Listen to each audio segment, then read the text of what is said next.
우리나라 클래식 음악계의 명사들을 모시고 음악 이야기를 나누는 수요초대석. 오늘 모신 초대손님은 청중을 압도하는 카리스마와 신비로운 가창력으로 큰 사랑을 받고 있는 분입니다. 대한민국을 대표하는 메조소프라노 이하경 선생님 모십니다. 안녕하십니까? 안녕하세요. 반갑습니다. 반갑습니다. 방금 소개받은 메조소프라노 이하경입니다. 바쁘신데도 이렇게 정규 11시 클래식에 출연해 주셔서 고맙습니다. 바쁘지 않습니다. 처음부터 바로 이렇게 멋있게 들어오시는 거 있습니까? 제 나름 바쁘긴 한데 네네. 저보다 바쁘신 분이 너무 많더라고요. 예를 들어서 지금 정경님 같은 경우에도 24시간을 아주 바쁘게 쪼개서 열심히 사시는 모습 보면서 네. 제가 선배지만 배워야 되겠다. 그런 생각이 오늘 들더라고요. 선배님, 제가 오늘 인터뷰 잘하도록 하겠습니다. 잘 부탁드립니다. 알겠습니다. 자, 어떻게 지내시는지. 요즘에 또 음악대학의 학장님이 되셔서 네. 더 바쁘신 것 같은데 근황 좀 말씀해 주세요. 진짜 제 능력 이상의 네. 자리를 제가 네. 맡게 돼서요. 작년이죠. 2021년 네. 8월부로 제가 경희대학교 음악대학 학장을 맡게 됐습니다. 제가 모교이기도 하고 경희대학교에 대한 애정이 남다르긴 하지만 네. 또 학장이 되다 보니 제가 이제 연주자로서뿐만 아니고 또 교육자로서뿐만 아닌 행정가로서 행정가. 네, 새로운 것들을 많이 배우면서 뭐 결제도 많이 하고 네. 또 바쁜 시간 쪽에서 또 해야 되는 본업인 또 교육도 열심히 하려고 노력하고 있고요. 그러다 보니까 조금 바빠진 게 아닌가 싶지만 정경님보단 덜 바쁜 예, 오늘 학장 제가 이하경입니다. 정신을 제가 바짝 차려야 될 것 같습니다. 우리 선배님께서 아니, 아까 저희 대기실에서 미리 만났는데 그때도 결제를 하고 계시더라고요. 네, 그렇죠. 오전 결제를 못했기 때문에 알겠습니다. 자, 여기서 메조소프라노 이하경에 대해서 제가 소개해 드리겠습니다. 한국인 최초로 벨리니 국제 콩쿠르에서 단독 1위를 했습니다. 또 전 세계에서 유례없는 기록을 남겼는데요. 앞서 소개한 벨리니 국제 콩쿠르, 그리고 마리오 델 모나코, 스피로스 아르지리스, 발레시아, 알카모, 벨루띠 등 6개의 국제 콩쿠르에서 단독 1위를 한 유일한 메조소프라노라는 기록입니다. 경희대학교 음악대학을 전체 수석으로 졸업했고 동대학원 졸업 후 이탈리아 오르페오 아카데미아와 비오티 고등음악원을 졸업했습니다. 1995년 국립오페라단 데뷔 이후 서울시 오페라단, 예술의 전당 프로덕션 등과 오페라 아이다, 일 트로바토레, 운명의 힘, 가면무도회, 카르멘, 심청, 논게, 직지, 고구려 등 수십 편의 오페라 주역으로 출연했습니다. 오페라뿐만 아니라 예술 가곡, 한국 가곡, 창작 연주에서도 탁월한 능력을 인정받고 있는 메조소프라노 이하경은 다니엘 바렌보임, 시숑, 정명훈 등 세계적인 지휘자와 협연했고 소프라노 조스미아 위너스 전국 순회 연주와 교향악 축제 협연 등 수많은 무대에서 초청받고 있는 아티스트입니다. 현재 경희대학교 음악대학 학장으로 후학을 양성하며 국립오페라단 또 이사로서도 활동하며 대한민국의 오페라 발전을 위해서 열정을 쏟고 있습니다. 이 소개하다가 방송 끝나겠는데요, 선배님?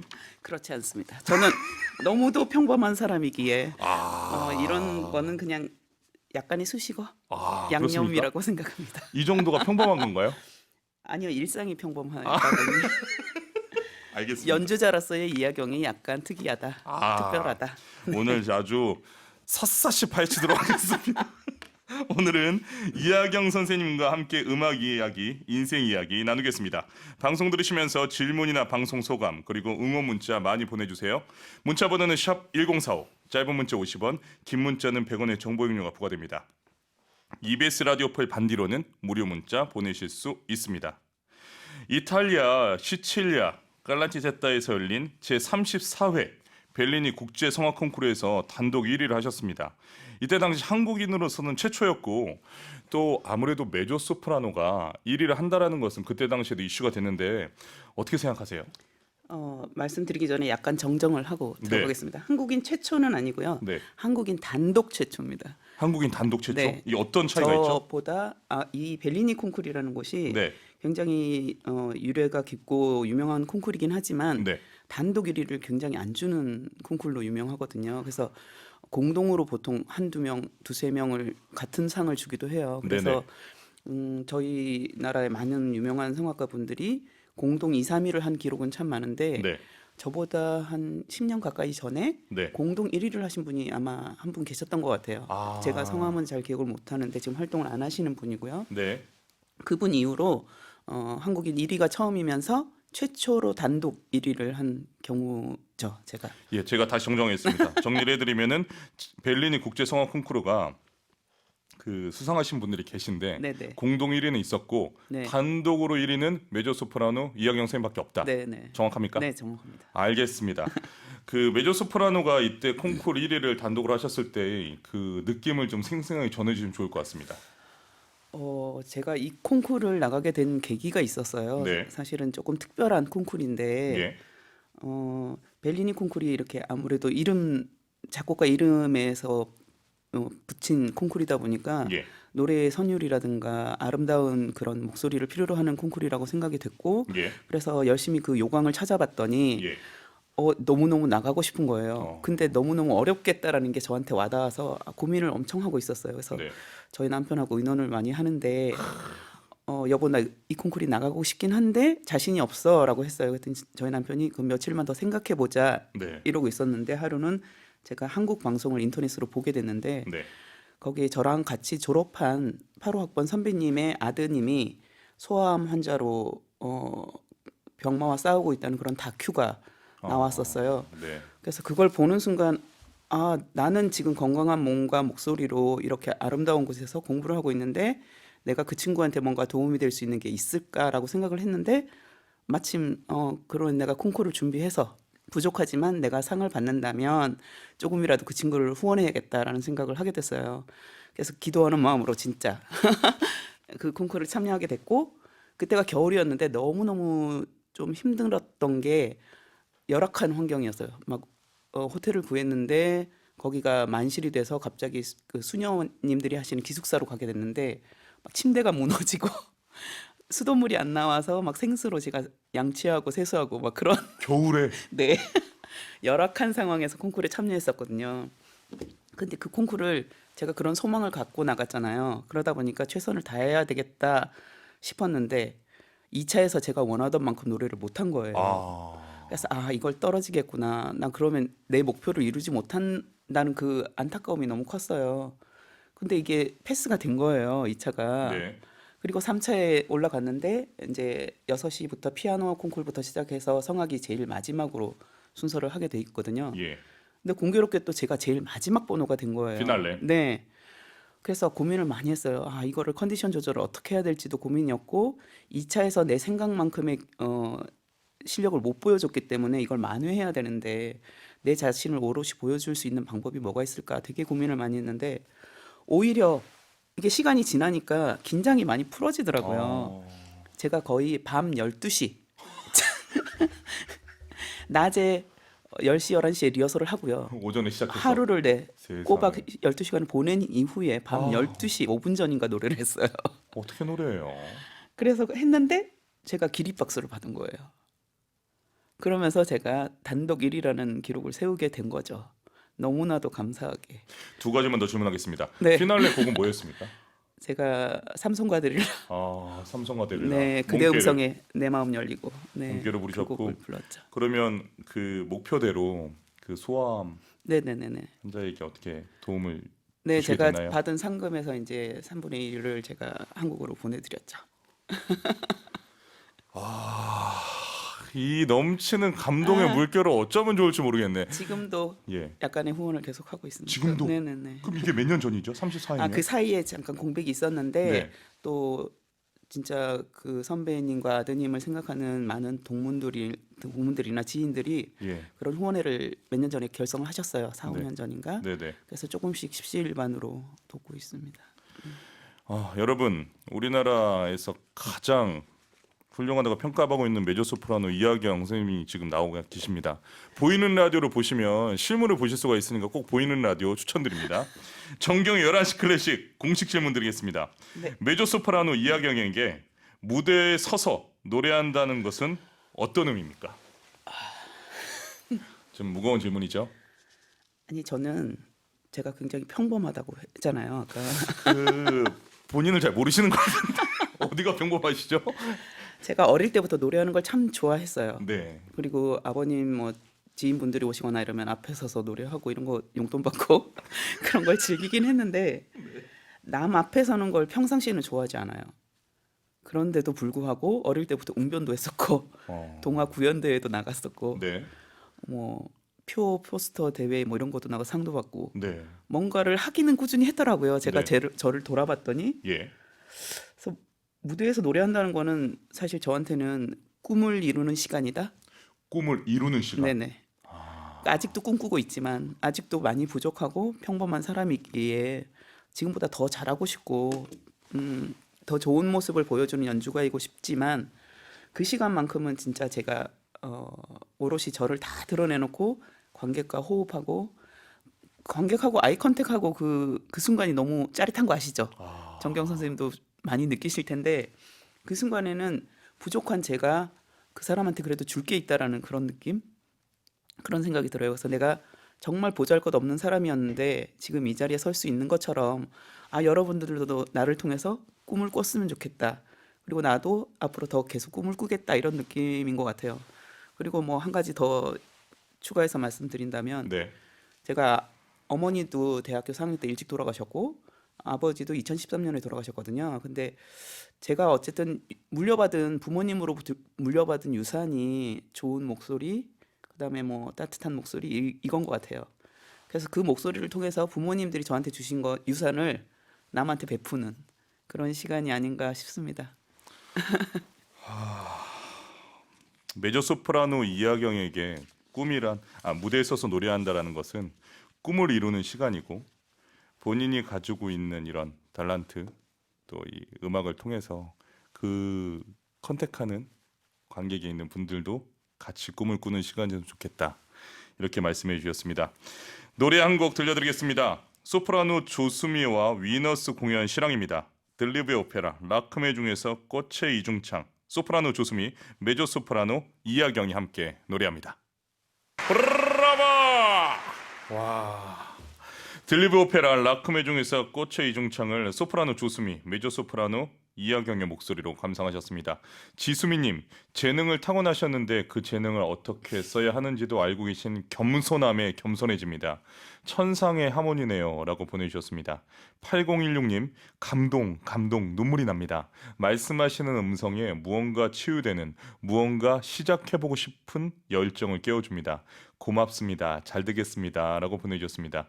1276 쓰시는 분, 이하경 교수님 너무너무 팬이에요. 너무 멋져요. 노래 들을 때마다 반합니다. 라고 처음으로 문자 참여해 주셨습니다. 교수님 덕분에 저희 또 애청자분이 이렇게 처음으로 문자도 보내주시네요. 감사합니다. 너무 극찬을 해주셔서 몸둘 바를 모르겠습니다. 그 궁금한 게 있습니다. 네, 그 골든 보이스 관리는 어떻게 하세요? 저는 관리를 하지 않는 게 관리라고 생각합니다.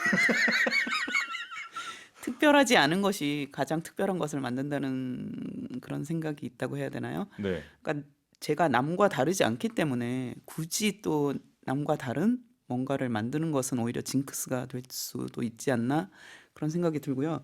단지 뭐 사소한 것 소소하게 지키는 네. 것들은 있죠. 그러니까 노래하기 직전에 국물이 있는 것을 안 먹는다든가 우유나 율무차 같이 약간 끈적이는 점액질 계통을 네. 안 마신다거나 네. 고춧가루가 많이 든 걸 안 먹는다거나 그런 건 있지만 그것도 먹을 상황이 되면 먹어요. 그런 거 먹으면 안 되는 겁니까? 노래하기 전에? 저는 지금 아니요, 말씀하신 거 사람 따라. 항상 먹어서. 그러니까 사람 따라 네. 상황이 다른 거니까요. 그게 징크스가 되지 않도록 하긴 하지만 네. 조금 지키는 게 있다. 그 정도. 아니 왜냐하면 이거는 대본에 없는 이야기인데 네네. 그 같은 성악가로서 느끼는 건데 그 선생님의 목소리가 성악가 중에서도 주역 중에서도 주역인 골든 보이스인 거 본인도 알고 계시죠? 그렇습니까? 그래서 저는 왜냐하면 이제 시청자 청취자분들도 느끼실 거예요. 이 저보다도 더 깊은 소리가 나시지 않습니까? 그래서 저는 굉장히 부러워하고 있는데 그래서 어떤 관리를 하시는지 솔직히 좀 궁금해요. 정경님보다 뭐 그런 목소리다는 아니고요. 여성의 목소리 치고 그리고 메조 소프라노 한국 메조 소프라노 중에서도 말소리 자체가 조금 제가 낮고 깊죠. 네 깊어요. 네, 그래서 거기서 오는 게 아닌가 싶은데 저희 어머니는 네. 음치셨어요. 그런데 목소리가 너무 아름다우시고 상냥하시고 애교가 넘치시는 천상 여자셨거든요. 네, 그럼에도 불구하고 사회 봉사 활동을 많이 하시는 좀 여장부 스타일이셨어요. 네, 근데 아버지는 저희 아빠는 해군사관학교 출신이세요. 그래서 원래 군인을 하시다가 일찍 수령에 변제돼 하시면서 이제 사업을 하셨는데 네. 타고난 음감이 있으셨던 것 같아요. 그러니까 어머니하고 반대죠. 네. 그래서 뭐 가요를 좋아하셨는데 들으시면 바로 피아노 선율 치시고 기타로 치시고 배우신 적이 없는데. 네 전혀 우와. 미술도 잘하셨고 그래서 그 두 분을 교묘하게 제가 섞어서 네 DNA에 좋은 점만 네네 받으셨구나. 그래서 아버지가 음성이 좀 낮고 아, 코가 크시면서 이 비음하고 이 흉성이 발달된 가슴 소리가. 음성이거든요. 네네네. 네. 아무래도 저희 가족이 다 그걸 물려받은 것 같아요. 오빠도 목소리가 깊거든요. 근데 노래는 썩 잘하지 않습니다. 지금 그 뭐랄까 부모님의 좋은 점은 본인이 다 받으셨고 그러게요. 어머니 음치 아니에요. 아니, 부모님의 좋은 거 두 가지 저기 미모는 네. 저희 언니랑 오빠가 닮았고요. 저는 음성만 받았습니다. 아니, 예, 제가 지금 어떻게 진행해야 될지 모르겠습니다. 너무 유쾌한 말씀 고맙습니다. 자, 도진웅님, 교수님 질문이요. 어릴 때부터 내가 스스로 노래 잘한다. 남 앞에서 자신을 보일 때 자신감이 많으셨나요? 아니면 노력하셨나요? 재능과 노력, 어느 것이 음악가로 되는지 그것이 중요점인지 솔직한 말씀 부탁드려요라고 하셨습니다. 왜냐하면 지금 네. 말씀하시기 음성을 타고 받았다라고 네네네. 하시니까 네. 이런 질문이 있을 수 있을 것 같아요. 맞습니다. 대답 부탁드립니다. 근데 굉장히 질문 안에 답이 있다고 저는 생각을 하는데요. 사람의 음성은 타고나는 게 맞습니다. 네, 그렇지만 개발이 되는 것도 맞습니다. 네, 그렇기 때문에 재능이 있다고 해서 개발하지 않으면 그건 도태되기 마련이거든요. 그러니까 정경 선생님도 마찬가지고 저도 마찬가지지만 남들은 선생님 원래 그렇게 타고나셨잖아요. 원래 노래 잘하셨죠라고 얘기하지만 물론 잘했습니다. 못하진 않았습니다. 제가 이런 얘기 원래 잘 안 하거든요. 네. 제 부족한 점을 늘 먼저 얘기하는 사람인데 오늘은 조금 바뀌려고요. 예, 왜냐하면 예. 이 질문하신 분이 조금 자신감이 낮으신 게 아닌가 하는 생각이 들어요. 제가 학생들을 교육의 현장에서 가르치다 보니까 요즘 학생들이 꿈은 굉장히 크고 높아요. 네. 제가 생각했던 것보다. 그런데 자존감이 낮고 자신감이 없어요. 그래서 포기가 빠르더라고요. 정경님도 지금 본인의 모습이 이렇게 성장할 거라고 생각 못 하셨죠? 맞습니다. 저도 제가 감히 모교인 경희대학교 음악대학의 학장이 될 거라고 꿈도 꾸지 못했어요. 네. 그런데 제가 주어진 상황에 최선을 다했더니 하나씩 누군가 주시더라고요. 그래서 또 누군가한테 또 베풀 수 있는 기회가 생기는 것 같거든요. 그러니까 만약에 본인이 가진 소리가 조금 부족하다라고 생각한다면 그러나 나는 음악에 대한 열정은 넘친다. 노력하셔야죠. 근데 재능이 넘치는데 노력을 안 한다? 그러면 답이 없다고 생각해요. 정말 교육적으로 중요한 말씀 해주신 것 같습니다. 그 선생님 우리 방송이 한국교육방송사 알고 계시죠? 그러니까요. 제가 오늘 깜짝 놀랐어요. 아까 EBS 라디오 슬로건을 딱 듣는 순간 네. 배우며 사랑하며 네. 너무 멋있는 거예요. 저의 앞으로의 꿈이 될 것 같아요. 아니 저한테 인터뷰하시기 전에 그렇게 인터뷰나 못하고 무슨 말 해야 될지 모르겠다 하셨는데 저 인터뷰 진짜 안 해요. 거의 뭐 이거는 지금 스튜디오를 장악하고 계십니다. 와 멋지십니다. 정경님의 마법이라고 생각합니다. 감사합니다. 여기서 노래 한 곡 더 듣겠습니다. 슈만의 미르테의 꽃 중 제1곡 헌정을 메조소프라노 이하경의 목소리로 들으시겠습니다. 슈만의 미르테의 꽃 중 제1곡 헌정을 메조소프라노 이하경의 노래로 들려드렸습니다. 8006님, 이하경 교수님 매력적이십니다. 메조소프라노의 마력에 한번 빠지면 헤어나올 수 없어요라고 마찬가지 처음으로 문자 참여해 주셨습니다. 6689님, 지친 마음과 영혼에 들리는 아름다운 목소리가 아픔을 잊게 하고 기쁨을 배가시키네요. 교수님 어떻게 생각하세요? 아니 오늘 이 댓글들에 제가 너무 감동을 받고 앞으로 제가 더 열심히 살아야겠다는 생각이 듭니다. 그리고 좀 제 방송 또 나와주셔야 될 것 같아요. 아우 말은 못하지만 불러주시면 아니 왜냐하면 너무 자랑을 제가 지금 하고 싶어요. 하고 싶은 부분이 한두 자랑할 번 게 없는 사람인데. 그 아주 프라이빗한 얘기 말씀을 드릴게요. 예전에 제가 무슨 얘기를 실기 시험에서 같은 학교니까 말씀드리면 제가 노래를 불렀는데 이하경 교수님 그때 이런 얘기를 하셨어요. 너는 참 소리가 좋은데 소리가 좋다라는 걸 너에게 얘기를 해주지 않겠다. 왜냐하면 그러면 너는 너의 소리만 자랑할 것 같아서 그리고 결정적으로 너가 어떤 부분에 있어서 음악적으로 왔으면 좋겠는데 너가 소리를 선택하더라. 그런데 너가 시간이 지나서 소리가 아니라 음악을 선택하는 날에는 너가 정말 노래를 잘할 거야 라는 얘기를 이게 언제적 얘기입니까? 제가 처음 강사로 나갈 몇 년도시죠? 때 제가 이- 경희대학교를 2000 몇 년도에 나갔을까요? 6년, 7년, 6년. 6년. 네, 맞아요. 그러니까 거의 18년 전에 네, 네, 네, 네. 제가 아니, 그러니까 제가 그 말했던 것도 중요하지만 네. 그걸 기억하고 계신 분이 대단한 것 같아요, 저는. 원래 상처받은 사람은 다 기억하고 있어요. 아니요. 이건 정확하게 짚고 넘어갈게요. 상처가 아니라 네.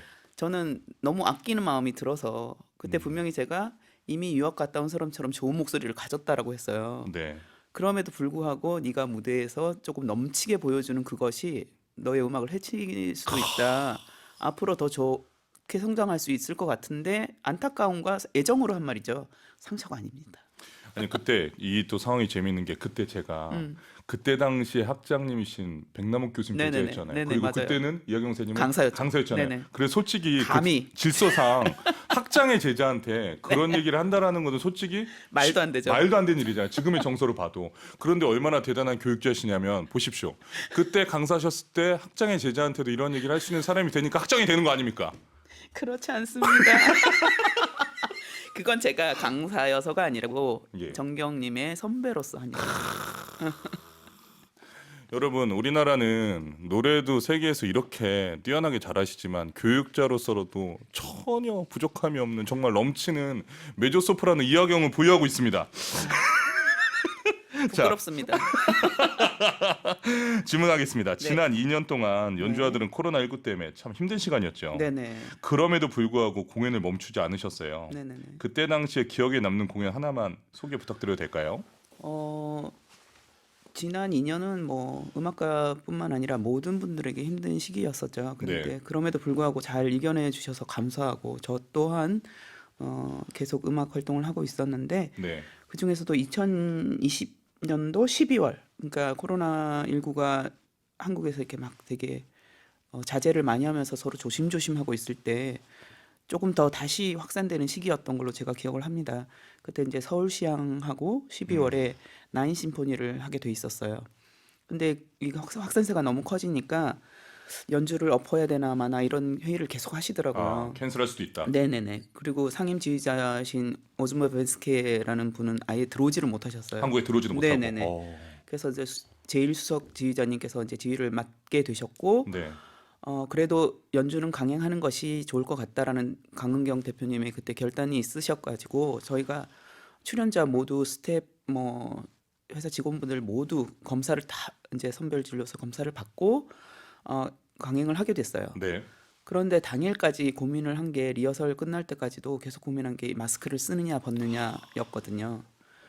그리고 그때 실시간 스트리밍을 하기로 돼 있었기 때문에 음향을 맡으신 최진 감독님이 계속 들으시면서 저희가 잘 잡아볼 테니 여러분들이 안전을 다 원한다면 이제 마스크를 쓰자라고 결론을 내렸어요. 지휘자님께서 감독님하고 의논하셔가지고 그래서 모든 솔리스트 관악기를 제외한 말도 안 돼. 솔리스트 국립합창단 뭐 오케스트라 단원 모두가 저희 지휘자까지 마스크를 끼고 무관중으로 실시간 스트리밍 공연을 했습니다. 근데 그게 실시간으로 하다 보니 많은 분들이 정말 생각보다 많은 분들이 봐주셨어요. 네. 그래서 아마 후기가 그래도 솔리스트한테까지 마스크를 끼게 한 건 잔혹하다. 진짜. 그런데 그렇기 때문에 감동이 더 컸다. 내가 이때까지 들었던 합창 교향곡 중에 더 환희가 넘쳤던 것 같다. 이 얘기를 하셨고 상임 지휘자님께서도 외국에서 이제 그걸 직접 들으셨어요. 너무너무 좋았다고. 그 다 같이 화합하는 그 이 어려운 세계적인 어려움을 극복해 나가는 모습이 너무 좋았다고 말씀을 하셨고, 그래서 다음에 이 솔리스트로 다시 했으면 좋겠다는 말씀을 하셨었거든요. 그래서 제가 그때 인연이 돼서 지금 4년째 올해까지 계속 하게 와. 된 또 그런 인연도 있는데, 이 영상이 너무 좋아서 이제 반기문 재단에서 하루는 연락이 와서 네. 솔리스트들한테 이제 허락을 받고 본인이 연세대 학교하고 같이 공동으로 주최하는 포럼에서 이 영상을 참고 자료로 쓰고 싶다라는 요청을 주셔가지고 네. 다들 흔쾌히 또 승낙을 해드렸고, 또 새로운 역사를 썼다라고 저희는 자부했습니다. 그 당시. 상상하기 힘듭니다. 제가 나인 심포니를 너무나 잘 알고 있는 작품인데 합창교향곡을 솔리스트 합창단이 마스크를 쓰고 연주를 했다라는 거는 이 노래를 어떻게 해요? 그 호흡이 때문에 너무 힘들지 않나요? 인간은 적응의 동물이죠. 오페라도 다 마스크 끼고 다 하시잖아요, 연습을. 요즘엔 학생들도 네. 대면을 어쩔 수 없이 하다 보니까 마스크를 끼고 노래를 많이 했어요. 그래서 네. 처음에는 너무너무 어려워하더라고요. 네. 그러더니 이제는 선생님 제가 소리를 올려야 하는 곳이 여기군요. 마스크라고 여기군요. 네. 이런 또 다른 또 배움을 얻더라고요. 그 삶의 지혜도 생기고 네. 음악에 대한 지혜도 생기고 네. 본인한테 집중하는 시기가 된 것 같아요. 네. 이 어려운 시기가. 음. 그래서 마스크를 벗고 실제로 이제 실기 시험을 봤더니 많은 학생들이 많이 성장을 했더라고요. 네. 그래서 위기를 아주 지혜롭게 잘 이겨내고 있는 것 같습니다. 오늘 제가 모시고서 인터뷰를 하니까 정말 여러 가지 감정이 드는데 이제부터 너무 그 많이 대본에 이렇게 공부를 해오신 것 같아서 대본에 아니, 없는 전혀 상관없이 얘기하고 있는 것 같은데 지금. 대본에 없는 이야기를 여쭤보겠습니다. 네네. 지금 대중문화 한류 시대가 됐어요. 네네.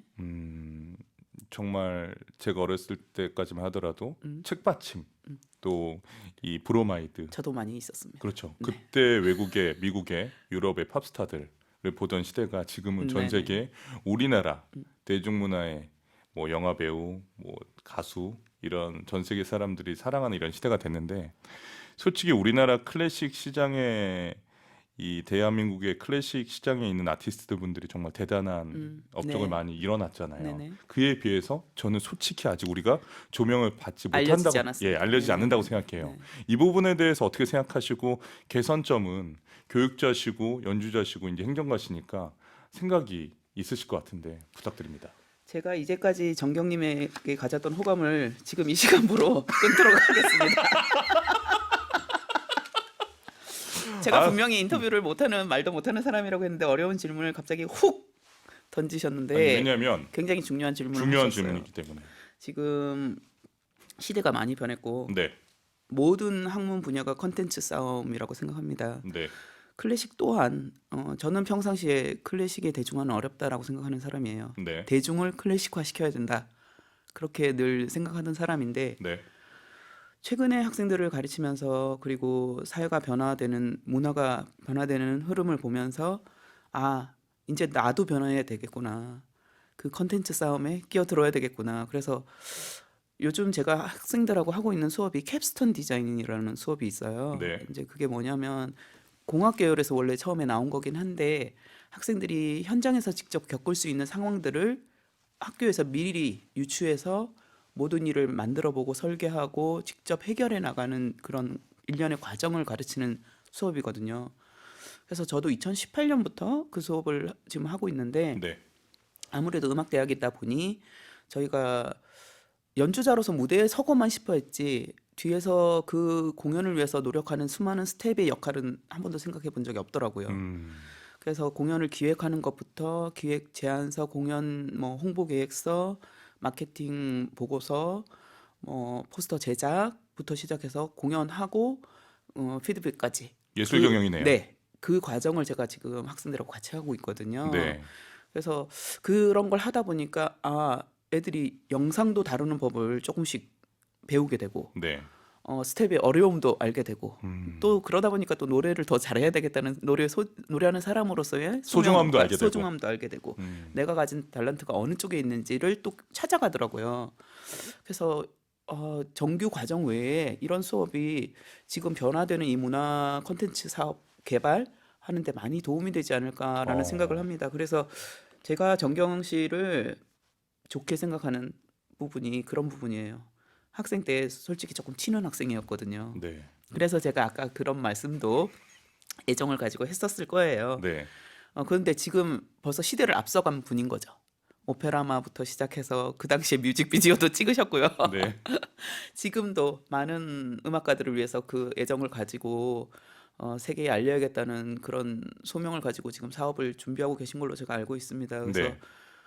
이런 분이 있기 때문에 K-팝 K-드라마뿐만 아니라 이제 K-클래식이 어, 자본은 저희가 너무 좋잖아요. 그러니까요. 성악가만 쳐도 정말 세계 최고거든요. 그러니까 그런 분들을 다시 역수출하는 작업을 정경님이 잘 해주실 거라고 믿고 그런 사업을 또 그런 좋은 아이디어를 가진 제자를 키워내는 거에 제가 또 소명을 갖고 열심히 K-클래식의 성장을 위해서 저도 한 몫을 하도록 노력하겠습니다. 저도 변화하겠습니다. 저는 오늘 좋은 키워드를 하나 더 받았습니다. 클래식은 유럽에서 왔고 지금 미국이 자본으로 인해서 세계를 어떻게 보면 리드하고 있는데 우리가 클래식을 역수출하자. 네, 오늘 이하경 우리 마에스트라의 아주 귀한 또 제가 키워드를 얻어낸 것 같아서 너무너무 행복합니다. 와, 감사합니다. 저도 또 제 인생을 돌아보게 되고 네. 앞으로 제가 또 어떤 사람으로 성장해야 될지 또 길을 보여주신 것 같아서 감사합니다. 영광입니다. 많은 오페라 무대에서 주역으로 서셨습니다. 그 중에서 가장 좋아하는 배역 하나 말씀해 주세요. 제가 네. 질문 중에 참 어려워하는 것들이 몇 가지 있는데 어떤 가수를 좋아하냐? 어떤 역할을 좋아하냐? 이런 것들이 네. 음악적인 질문에선 제일 어렵거든요. 네, 그러신 것 같아서 제가 여쭤봤습니다. 저는 음식도 가리지 않기 때문에 네. 가수나 뭐 역할도 가리질 않거든요. 어. 모두한테 저는 배울 게 있다라고 생각하는 사람이라서 네. 학생들한테도 그런 얘기를 해요. 너네가 어떤 사람을 들어도 그 사람한테 장점 단점이 너한테 공부가 될 수 있다라고 생각을 하거든요. 그래서 네. 물론 질문하신 거는 제가 어떤 역할을 제일 좋아하냐였지만 제가 하는 모든 역할에 애정을 갖고 있고 아이다의 암네리스 같은 경우에는 너무 고생을 많이 하는데 제목은 아이다예요. 사람들은 오페라를 보고 나면 이거 암네리스 아니에요? 오페라 암네리스죠라고 얘기를 할 만큼 그걸 다 끌고 가는데도 불구하고 타이틀로는 받지 못하거든요. 근데 저한테는 그 역이 굉장히 사랑을 갈구하면서 사랑에 슬퍼하면서 또 결국엔 사랑을 위해서 희생하는 역할이기 때문에 굉장히 매력이 있고요. 이번에 처음 국립오페라단에서 초연을 한 이제 삼성과 데릴라 같은 경우에도 제가 제일 좋아하는 아리아를 포함한 오페라인데 제가 죽기 전에 이 역할을 할 수 있었다는 게 너무 영광이고 그래서 데릴라 역이 혹시 기회가 주어진다면 다시 한번 하고 싶은 애정하는 역할이 될 것 같습니다. 왜냐하면 부족했기 때문에 더 잘하고 싶어서. 그 이하경 선생님의 몸결은 제가 잊을 수가 없죠. 저를 지금의 이하경이 있게 해준 네. 곡이고, 예, 그렇습니다. 한 시간이 벌써 훌쩍 지나가고 있습니다. 아유, 예, 마지막 질문입니다. 네네. 메조소프라노 이하경의 꿈은 무엇입니까? 제 꿈은 제 이름 석자가 부끄럽지 않게 연주자로서나 그다음에 음악계 선배로서나 학생을 가르치는 선생님으로서나 그다음에 뭐 한 가정의 아내로서나 제 이름에 부끄럽지 않은 사람이 되고 싶고요. 제가 가진 작은 재능과 그다음에 그런 짧은 지식이나마 다른 사람한테 도움이 되고 싶어요. 그러니까 제가 배운 것들 제가 이 자리까지 오는 동안 제가 알지 못하게 도움을 많이 받았던 분들한테 갚을 수는 없어요. 하지만 제가 다른 사람한테 그걸 베풀 수는 있을 거라고 생각하고요. 그런 삶을 살고 싶습니다. 그러다 보면 또 제가 또 그만큼 성장하겠죠. 오늘 메조소프라노 이하경 선생님을 모시고 인터뷰를 했습니다. 울림을 받았는데요.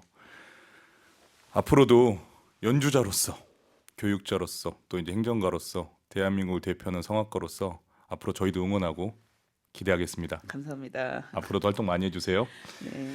내일 목요일 내일은 오페라디오에서 군호의 오페라 파우스트 첫 번째 시간으로 여러분 찾아뵙겠습니다. 오늘 끝곡 양명문의 시 김동진의 곡 신아리랑 메조소프라노 이하경의 노래를 들려드리면서 정경의 11시 클래식 문을 닫겠습니다. 남은 시간도 행복하게 보내세요.